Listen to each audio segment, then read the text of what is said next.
Did you know you're culpable for the loneliness of others, both men and women? Did you know that because of you, people can't break free of their bondage and find better partners for their lives? Drug dealers only exist because drug addicts exist. There are men out there claiming they want to marry a virgin woman, but a man has to sleep with at least 50 women beforehand. What? How does that make any sense? Where do these virgins come from if they already slept with them? It's okay to make other women impure as long as it's not their own? They're willing to pollute the environment and then complain about the filth.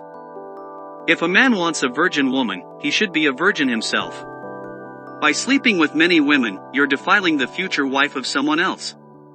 It matters little if she's already a whore, it's because of people like you that keep feeding into the system that she keeps doing it.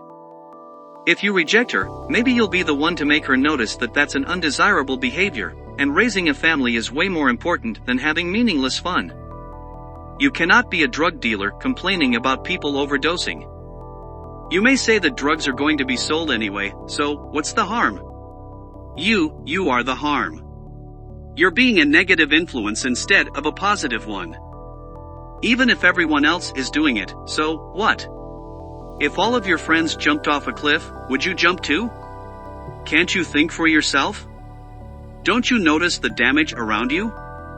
The broken relationships, the cheating, the diseases, the unwanted pregnancies, and abortions. Because people forget when they give themselves to lust, that God made sex to make babies, not to simply have an orgasm. If the woman who you slept with was really worth it, why aren't you with her anymore? What, you were only with her because of her body? Can't you see how disgusting and sad that is? She's like you, a daughter of the Lord. If she's just an object, then so are you. Don't you dare put yourself above her. She has parents like you, people who care about her. And if she doesn't, if she's emotionally damaged, do not take advantage of that fact. And just because you're emotionally damaged too, doesn't make it okay. Two wrongs don't make a right.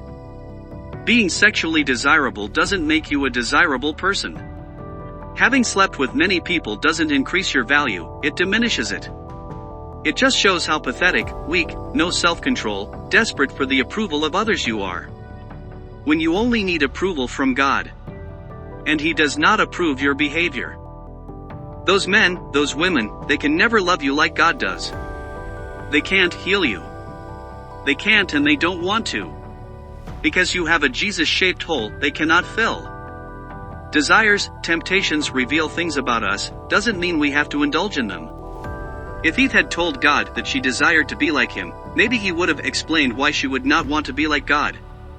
Why listening to His commandment was actually the best thing to do, even if she felt restricted. It's interesting that the damage in society can all be traced back to people not waiting to have sex until marriage. If you don't have sex until marriage, your mind won't be clouded of who the person really is, because the sex was so good. Fatherless children get all this unnecessary trauma, becoming a problem for society.